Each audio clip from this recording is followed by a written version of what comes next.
हमारा जो अभी लगा है ये पिछले साल ही ट्रायल के लिए root stock M9 root stock पे लगे हैं। अच्छा, ये एप्पल है आपका? हाँ।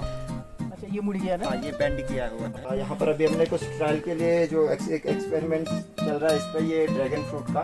तो देखना ये चाह रहे थे कि जैसे खासकर जो ड्रैगन फ्रूट को थोड़ी सी गर्म जलवायु की आवश्यकता पड़ती है। अभी हमारे पास लगभग 15 है टोटल। तो ये अभी छोटे हैं, अभी जो लगभग 1-2 महीने पहले ये हुई थी। ये यहाँ पर हमारा सारा सीजन का ट्रायल है। लगभग 10 पेड़ हमने ट्रायल के लिए लगाए थे कि कैसा इस पे होता है, कैसा होता है कीवी का फ्रूट वो जानने के लिए। तो ये मछली है, ये रेड गोल्डन है। ये था कि जैसे गर्म क्लाइमेट की रहन सहन की मछलियाँ थी, तो अभी हमने इसको किया कि ताकि इसको जो गर्म वातावरण मुर्गी पालन है इस पे, जैसे देखिए ये हमारा उत्तराखंड की जो ब्रीड है, जो काला मुर्गा और ये इसके पंख हैं पैरों में, ये है उत्तरा फाउल। ये उत्तराखंड की अपनी ब्रीड है। तो हमने एक बार इस पर ट्रायल किया कि मिक्स ब्रीडिंग का।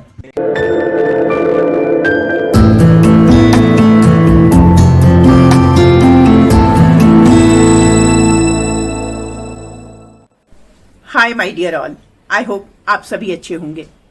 वीडियो के पार्ट 1 से ये तो आप सभी को पता चल ही चुका है कि 23 वर्षीय मनमोहन को प्रगतिशील किसान, किसान भूषण जैसे कई सम्मानों से नवाजा जा चुका है। ये तो शुरुआत है, मंजिल अभी बाकी। मनमोहन, मैंने कहा गांव पहुंचने से पहले जो आपका ये रास्ता है पूरा ब्यूटीफुल, चलो यहीं से शुरू किए जाए। मेरी जो पढ़ाई लिखाई हुई बचपन से ही इधर ही इसी गांव पे हुई। तो उसी के साथ फिर इंटर होने के बाद ये था कि कुछ नौकरी कर लें, लेकिन जो शहरों का वातावरण है उस पर जो ज़्यादा मेरा मन था वो लगा नहीं अच्छा वहाँ रहना, वहाँ रह के काम करना। तो इसलिए मैंने सोचा क्यों ना गांव पे ही कुछ बेहतर किया जाए, कुछ ऐसा किया जाए जिससे कि यहाँ का जो पलायन हो रहा है वर्तमान समय पे वो रुक सके। तो इसलिए मैंने धीरे धीरे करके थोड़ा थोड़ा करके कई सारी चीज़ों पे काम करना शुरू किया। तो वो भी आपको दिखाएंगे। बेटा, आपकी एज कितनी है? मेरी अभी 23 साल। 23 साल है। हाँ, यहाँ पर जो भी गाय और बकरियाँ हैं सारी हमारी अपनी हैं। तो ये जो बकरियाँ हैं, साथ में बदरी गाय हैं जो हमारी उत्तराखंड की अपनी गाय है। तो हम इसी के संरक्षण पे काम कर रहे हैं। जो अभी मेरे पास इनकी संख्या 7 है। तो ये अभी आपने इनको चरने के लिए छोड़ा हुआ है? जी हाँ, बिल्कुल। अच्छा, ये सब आपकी हैं?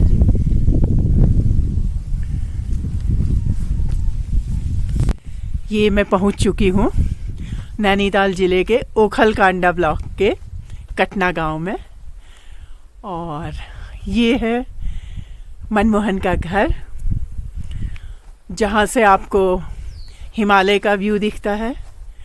और मनमोहन, आपसे ही शुरू करते हैं। अब आप बताइए कि आपकी जो इंटीग्रेटेड फार्मिंग आप कर रहे हैं, हाँ, उसकी शुरुआत करते हैं। चलिए जी। तो मेरी असल में इंटीग्रेटेड फार्मिंग की शुरुआत हुई लगभग 2017 के आसपास से। तो 2017 से ही हमने धीरे धीरे कई अलग अलग आयामों को जोड़ना शुरू किया। उसमें सर्वप्रथम हमने मशरूम जोड़ा, फिर मधुमक्खी जोड़ा, फिर सिंचाई के लिए हमने कुछ पानी की जो व्यवस्थाएं हैं वो दुरुस्त करी, कुछ कच्चे टैंक बनाना, फिर उसके बाद कुछ बड़े टैंक को निर्माण कर कच्चे तालाबों की खुदाई कर उसमें मछली पालन करना, उसी पानी को फिर सिंचाई में उपयोग करना। और उसी के साथ साथ में फिर आलू है, मटर है, गोभी है, और फिर धीरे धीरे संरक्षित खेती के लिए पॉली हाउस का निर्माण कराना। और इस तरीके से कई फल वाले पेड़ हैं, कई सारी इस तरीके की चीज़ों को अलग अलग समय समय पर हम जोड़ते रहे। तो जो अभी वर्तमान में कई सारी चीज़ें उपयोग में आ रही हैं और कई सारी चीज़ें अभी आने वाले समय में प्रोडक्शन देना शुरू करेंगे। ये मशरूम का है, ये जो असल में हम इधर आयरन और कई सारी उससे बनाते हैं, तो ये काफ़ी महंगा बैठता है। तो हमने ये अपनी जो लोकल में जो चीड़ की लकड़ी है उसी का सपोर्ट बना करके और बांस को फाड़ करके इस तरीके से हमने एक सस्ते उस पर हमने मशरूम का जो स्ट्रक्चर है वो तैयार किया। तो उसके बाद फिर हमने इस पर बटन मशरूम किया, और अभी जो सारी ये लगा है ये अभी बटन मशरूम है। अभी ये प्रोडक्शन पे शुरू हो रहा है अभी इस बीच। तो अगर हम ज़मीन पर खेती करते तो हमारे पास केवल एक ही तल होता है। अगर हम मशरूम पे काम कर रहे तो अगर ये 6 फीट की लगभग हाइट है हमारी, तो इस पर हम 3 खेतों के बराबर हम काम कर सकते हैं।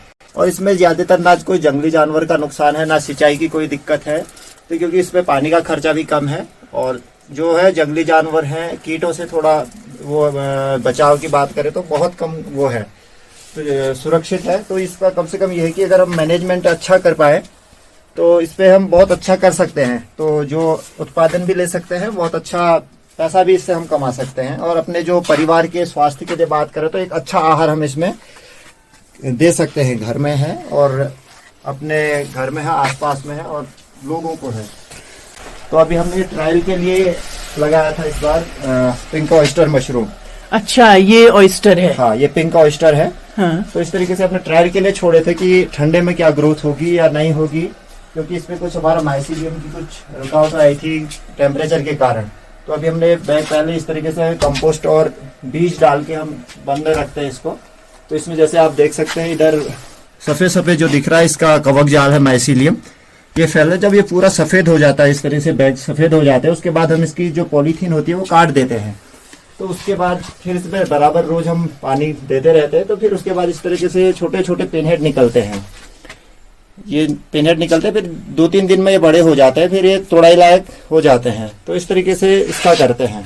जब शुरुआत समय था जिस समय मेरे को मालूम नहीं था मशरूम का मार्केट क्या है, कहाँ बेचना है, तो उस समय मैं ऐसे मशरूम तोड़ने के बाद सीधे विकास भवन निकल जाता था भीमताल। तो सारी मार्केट में विकास भवन के जितने भी विभाग हैं, तो उन विभागों पे मैं मार्केट करता था, ऑफिस में जा जाकर मैं बेचता था। तो पिछले 2-3 साल मैंने लगातार इस तरीके से मतलब शुरुआत में आपने इस तरह से अपनी मार्केट बनाई। बिल्कुल। तो वहाँ मैंने देखा कि कई लोग, बहुत ऐसे लोग थे जो सपोर्ट करते थे उस पे, मार्केटिंग पे, जो जानते थे चीज़ों को, तो लोगों को भी वो समझाने में मदद करते थे। तो साथ में फिर उसके बाद जब धीरे धीरे बात हुई, तो अब मेरा जो ज़्यादातर जो सारा मशरूम है, कई सारी चीज़ें, वो मेरा अभी लोहाघाट मेरे मार्केट पे जाता है। तो लोहाघाट में ही लगभग सारी मार्केटिंग अब हो जाती है आसानी से। मनमोहन, थोड़ा प्रोडक्शन के बारे में बताइए, कितना आप अर्न कर लेते हैं इससे, प्रॉफिट क्या होता है? जैसे अगर हम बात करते हैं, जैसे 1 टन कंपोस्ट है बटन मशरूम की, तो इस पे लगभग जो उत्पादन निकलता है, जो माना जाता है वो लगभग 20% के आसपास मानते हैं। लेकिन जो हमारा निकलता है वो हमारा लगभग 12 से 15% के आसपास निकलता है। तो इसको एक एवरेजन रेट से भी हम लेते हैं, तो लगभग हमारा ये 15 से 1 टन पे 15 से 20 हजार के आसपास का रहता है। तो अगर शुद्ध लाभ की बात करें तो इसमें लगभग हमारा 10,000 के आसपास शुद्ध लाभ निकल आता है एक सीजन से, एक बार के। हाँ, 1 टन कंपोस्ट से। अच्छा, 1 टन कंपोस्ट। 1 टन कंपोस्ट से। फिर अगर हम इसको ज्यादा कर दे तो उसी अनुपात पे बढ़ा सकते हैं। ये मधुमक्खी का है, इस पे एपिस सेराना इंडिका है जो भारतीय मौन है। तो हमने इसी पे एपिस सेराना इंडिका के साथ एपिस मेलिफेरा इटालियन का भी हमने ट्रायल किया, जो आमतौर पे देखा जाए तो इंडिका से बहुत कमज़ोर हमें लगी। तो जिसमें लड़ने की क्षमता और अपने आत्मरक्षा की क्षमता बहुत कम दिखी हमें। तो हमने 10 बक्से उसके किए थे, लेकिन वो बिल्कुल नहीं चल पाई। और इंडिका पे फिर भी जो बक्सोट है, इस तरह का दिक्कत नहीं आता। अगर हम इसकी बात करें तो सीजन पे एक अच्छा अगर उत्पादन की बात करें तो आराम से हम इसमें से 8 से 10 किलो तक शहद निकाल सकते हैं। तो हमारा वर्तमान समय पे 1000 रुपये पर किलो के आसपास निकल जाता है। तो मतलब आप इसको भी लार्ज स्केल पे कर सकते हैं आप? जी, इसको धीरे धीरे, जैसे ही हमारे अभी धीरे धीरे हॉर्टिकल्चर पे सेब के पेड़ हैं, कीवी के हैं, जैसे जैसे बढ़ रहे हैं तो इसका भी बढ़ता जाएगा। तो अभी जैसे फरवरी का सीजन आएगा तो उस समय कई बकछूट होते हैं, तो उस समय पकड़ के हम फिर उन्हें बक्सों में ट्रांसफ़र करेंगे। अच्छा मनमोहन जी, मुझे ये ढेर सारे पम्पकिन्स दिख रहे हैं यहाँ, इधर से आ जाऊँ मैं? जी बिल्कुल। ये किस पर्पज के लिए रखे हैं आपने? ये असल में लगाते हैं, जब तक ये छोटे रहते हैं उस समय तक सब्जी के लिए इस्तेमाल करते हैं। तो अभी क्या है, अभी ये या तो कुछ मार्केट चले जाएंगे, अगर जैसे हमारे पास दूध वाले जानवर रहते हैं तो क्या करते हैं, जब उनको दाना देते हैं उसके साथ इसको भी पका के देते हैं। अच्छा। तो ये उनके आहार के रूप में कार्य करता है। और आपका ये सामने नींबू का पेड़ दिख रहा है, पहाड़ के बड़े वाले नींबू। तो पानी का जो तालाब दिख रहा छोटा सा, ये जो है हमारा जो बारिश का जो पानी होता है सारे छतों से कलेक्ट होके आता है, जो वैसे तो बेर्थ में बहता जाता है। तो ये क्या है, पाइप के माध्यम से सारा इस पे हम डाल देते हैं, जो जैसे जिस समय पे बारिश नहीं होती तो इसी पानी को हम सिंचाई के लिए आसपास में उपयोग कर लेते हैं। ओके, तो ये आपने रेन हार्वेस्टिंग करके इसको किया है। इसमें हमारी कुछ मछलियाँ भी हैं, तो कुछ ना कुछ जब खाली करेंगे तो उससे भी निकल आएगा। अच्छा, फिश फार्मिंग भी साथ साथ किया आपने। ब्यूटीफुल।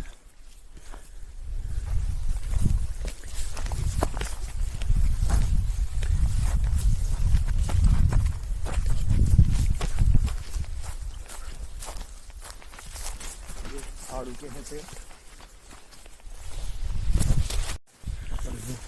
ये है, यहाँ पर कुआं है। ये लगभग आज से 50-60 साल पुराना था। तो बीच में 2018 से पहले बंद था। तो फिर उसके बाद जब सिंचाई की दिक्कत आई तो हमने कहा क्यों ना इसकी मरम्मत कराई जाए और ठीक करा जाए इसको। तो उसके बाद जब हमने इसको ठीक कराया तो इसकी सारी मरम्मत करने के बाद हमने यहाँ मोटर फिक्स कर दी, जिससे हमारा जो पानी है अपने घर से और जो ऊपर हमारे मछली के जो तालाब है वहाँ तक जाता है। ये आपका स्टोर किया है आपने घास। ताकि अभी हमारा बरसात से पहले तक चलेगा, जब तक कि खेतों में घास नहीं होती है।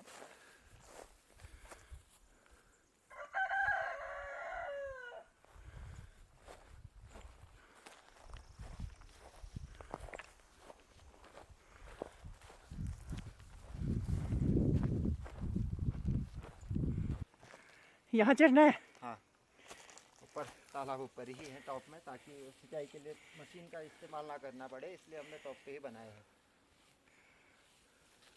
हैं। ये जो टैंक बना है ये कृषि विभाग के द्वारा बनाया गया था। तो इस पे लगभग सहायता, मतलब हमारा 80% के आसपास सहायता मिली थी इसमें टैंक बनाने में। पूरा आरसीसी से बना हुआ है, क्योंकि ये पहले कच्चा, हमने उधर से इधर तक लगभग पूरा कच्चा खोदा था। तो जब हमें थोड़ा लगा कि कहीं दिक्कत ये ना हो कि इतना पानी अगर हमारे पास ना हो तो वो रह जाएगा पानी, क्योंकि पहले पॉली लाइन था सारा उस साइड से। तो इसलिए जब जे साहब आए थे कृषि विभाग के माध्यम से, तिवारी जी थे, तो उन्होंने इसको डिजाइन किया कि इसको इस तरह शेप में हम बनाएंगे पूरा आरसीसी में, ताकि ये मिट्टी के नीचे रहेगा तो ज़्यादा सेफ रहेगा, क्योंकि टॉप लेवल पे है। तो इस पे हमने किया, पहले जैसे आप पानी स्टोर करते थे तो इस पे लगता था कि अब पानी तो पड़ा है क्यों ना कुछ और करें। तो इसलिए हमने इस पे फिर मछली पालन का काम शुरू किया था। जो हमने देखा कि कॉमन कार्प और ग्रास कार्प इत्यादि हम करते थे, वो 2 साल में करीब हमारा आधा किलो वजन की निकलती थी। तो क्योंकि वो एक प्रोडक्शन और आय के हिसाब से इतना उचित नहीं लगा, तो फिर हमने इस बार इस पे हमने रंगीन मछली का काम किया, जिसमें हमने रेड गोल्डन और शुभांगी प्रजाति की मछलियाँ हमने डाली हुई हैं। तो अभी नेचुरल ब्रीडिंग इस पे होने लगी है। तो अभी क्या, जैसे इसका हमारा रंगीन मछली का है तो इसमें मांस से कोई मतलब नहीं है, हमें केवल मछली से मतलब है, क्योंकि इसका मछली जोड़े के हिसाब से बिकती है। तो इससे भी कुछ अतिरिक्त आय इससे हो सकती है, और यही पानी हमारा सिंचाई में उपयोग होगा। तो मछली भी और एक पंथ दो काज हो जाएंगे। दो काम एक ही चीज़ से हो सकते हैं। ये जो है मिट्टी में, अगर जैसे हम देखें तो अगर आरसीसी की बात करते हैं तो वो काफ़ी महंगा और खर्चीला काम है। तो इसीलिए हमने उसी को खर्चे को देखते हुए हमने केवल कच्चा गड्ढा खोदा और उस पर सिल्पोलिन प्लास्टिक डाली। तो ये जो है हमारा, जहाँ 2.5 से 3 लाख का खर्चा आरसीसी वाले टैंक पे है, वही ये टैंक हमारा लगभग 50 से 60 हज़ार में तैयार हो जाता है। अगर इसी तरीके से हम इन कामों को कर विभाग के माध्यम से करें तो कम बजट पर भी कई किसानों को फ़ायदा इस तरीके से हो सकता है।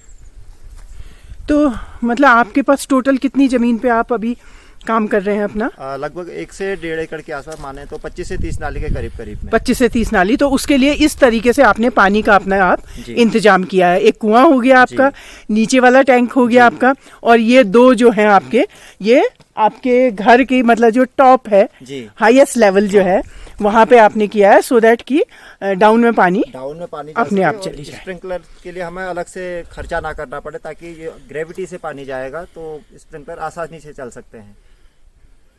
जो टैंक है, ये इसका जो खुदाई का के लिए जो हमें मदद मिली थी वो मत्स्य विभाग के द्वारा मिली थी, और जो आरसीसी का टैंक है ये कृषि विभाग के द्वारा इसमें मदद मिली थी।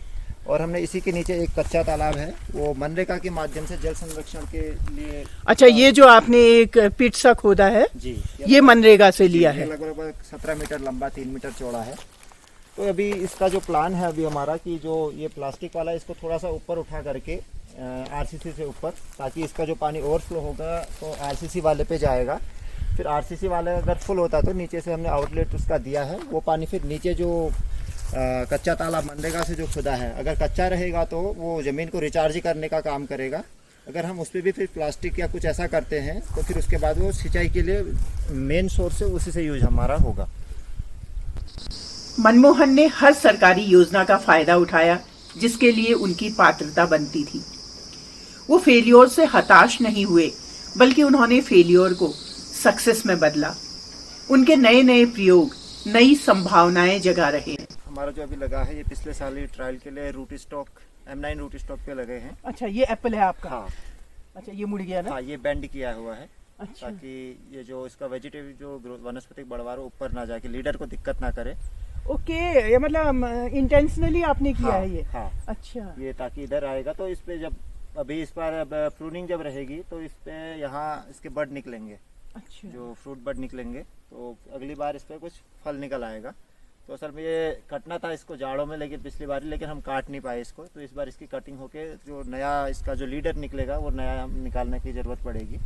तो साथ में ज़मीन खाली थी तो हमने केवल सेव को ना करके ये सरसों की साथ साथ में इंटरक्रॉपिंग कर ली।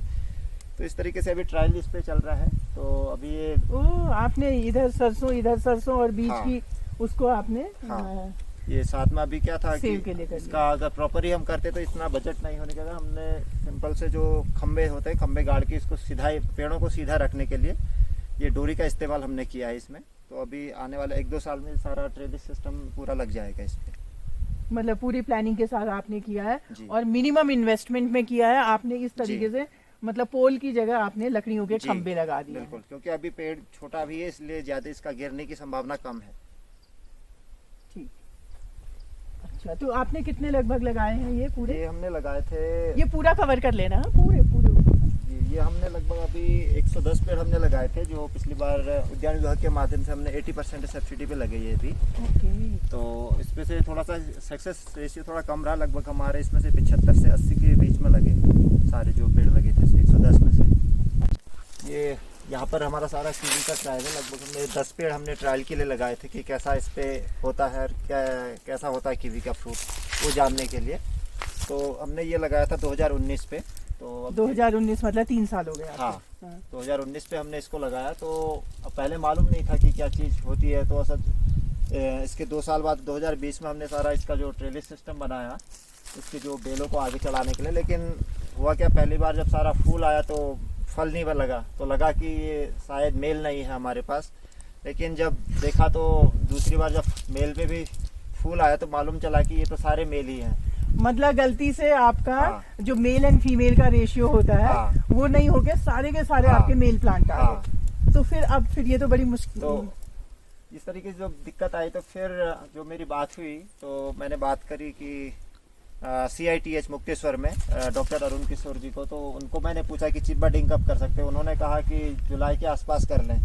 तो हमने जब चिप बडिंग करी तो इस तरीके से हमने करी थी। आप यहाँ देख सकते हैं जैसे कि यहाँ हमने जैसे चिप बडिंग करी है तो यहाँ पर हमारी आँख लगी। हमने जैसे ही हमें मालूम लगा कि ये आँख लग चुकी है तो हमने जो आगे की जो टहनी थी उसे निकाल दिया। मतलब ये आपका मेल प्लांट है। हाँ, मेल प्लांट में आपने फीमेल की हाँ, बडिंग कर दी है ये, ठीक है। और जब ये ग्रो करने लगा तो आपने मेल को वहीं पे हाँ, कट कर दिया। मेल को कट कर दिया। मतलब आपने मेल प्लांट को फीमेल प्लांट बना दिया। हाँ, यस, यस। इसका जो दूसरा मेन ये था कि जो आगे काटने का जो इसका जो न्यूट्रिशन है हाँ, वो उसकी आगे ना बढ़े, केवल इसको मिल जाए जिससे कि तो- फ्रूटिंग ज्यादा। हाँ, ये आगे ग्रो कर गया तो इस बार इस पे फल निकल जाएगा। तो इस तरीके से हमने सारे पेड़ों में वही किया है। तो ये काफी अभी चल चुके हैं, सारे चल चुके हैं। मतलब कहने का मतलब ये है कि फेलियर हुआ था, हाँ, अननोइंगली फेलियर हुआ हाँ, था और उसको आपने सक्सेस में कन्वर्ट कर दिया है। बिल्कुल। तो इस तरीके से कई और लोग भी जिनके साथ ऐसी दिक्कतें होती है वो भी कर सकते हैं। और दूसरी बात, ऊपर आपका कीवी है और नीचे आपने पत्ता गोभी लगाई है। जी, मतलब 1-1 इंच आपने जमीन को यूज हाँ, किया है। बिल्कुल। तो अभी ये भी सारा हार्वेस्ट हो चुका है, लगभग कुछ बचा है। तो अभी इसके बाद इस पे प्याज या फिर कुछ और लग जाएगा, क्योंकि अभी सारे जो इसका लीफ फॉल हो जाएगा, पेड़ों की सारी पत्तियां निकल जाती हैं। आगे भी ये चलता रहेगा क्योंकि नवंबर दिसंबर में सारी पत्तियां गिर जाएंगी तो उसके बाद वही मार्च या अप्रैल में पत्तियां निकलती हैं, तब तक हमारी फसल निकल आएगी। फसल निकल आएगी। काफी बड़ी हो गई है।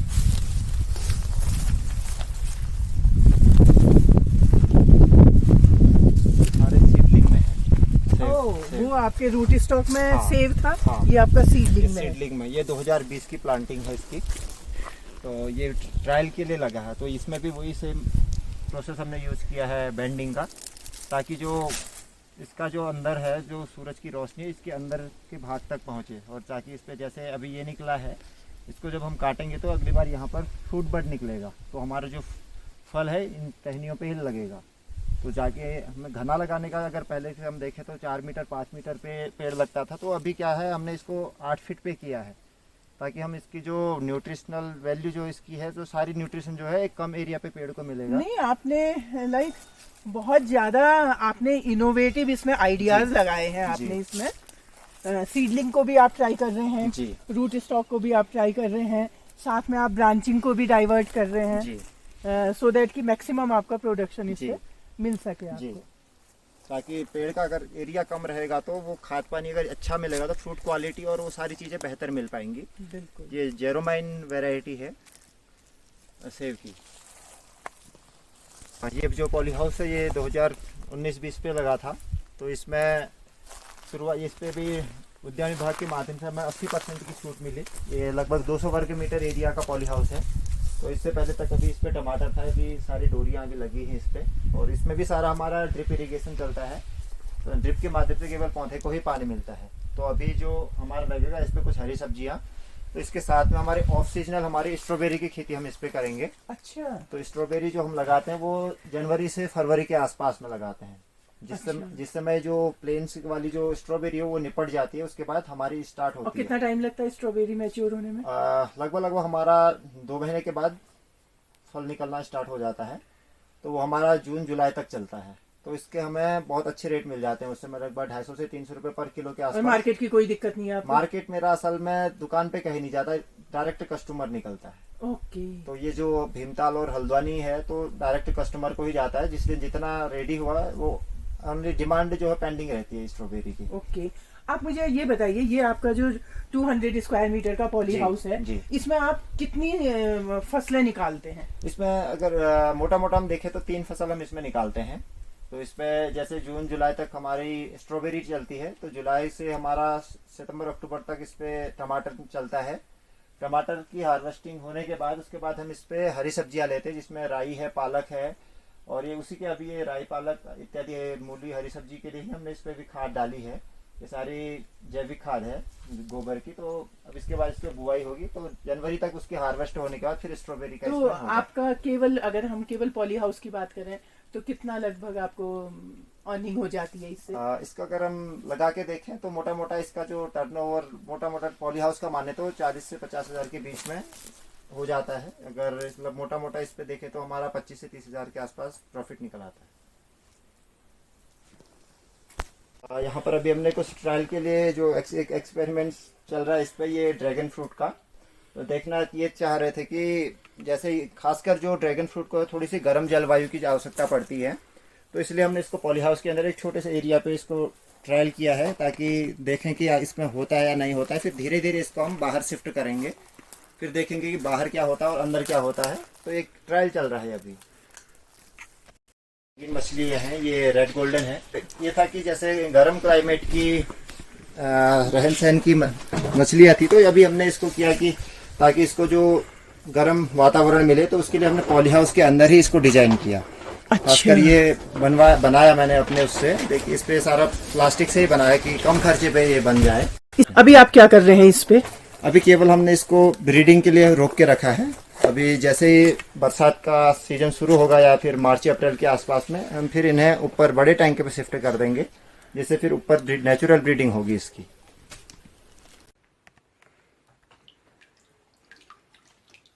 ये आपकी ये रेड गोल्डन ऑर्नामेंटल, ब्यूटीफुल।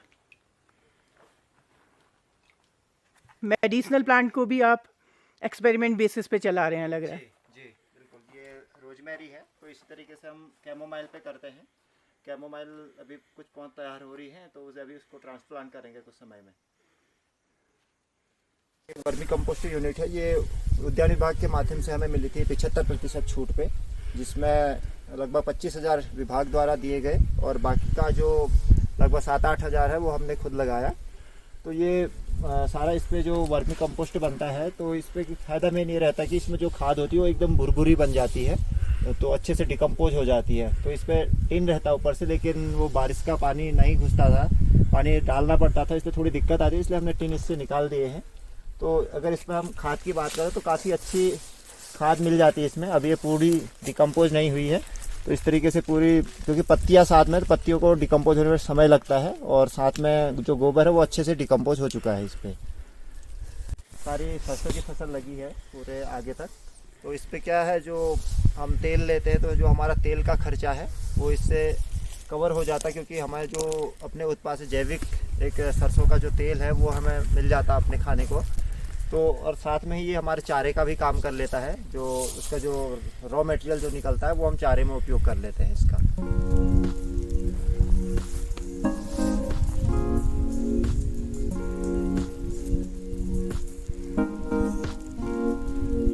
ये माल्टा का पेड़ है जी, ये माल्टा है। तो साथ साथ में ऐसे ही कुछ इंटीग्रेटेड हम करते रहते हैं, जैसे माल्टा है, नींबू है, इनका समय थोड़ा सा चेंज रहता है।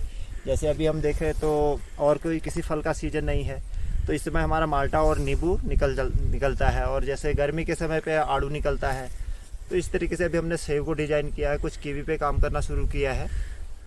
अभी हमारे पास लगभग 15 है टोटल। तो ये अभी छोटी है, अभी जो लगभग 1-2 महीने पहले ये हुई थी।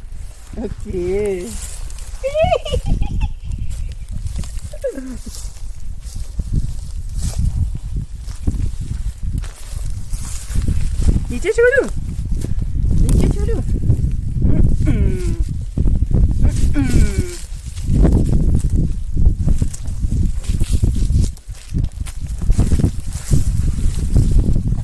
मुर्गी पालन है इस पे। जैसे देखे तो ये है हमारा उत्तराखंड की जो ब्रीड है, जो काला मुर्गा, और ये जिसके पंख हैं पैरों में, ये है उत्तरा फाउल। ये अच्छा। उत्तराखंड की अपनी ब्रीड है।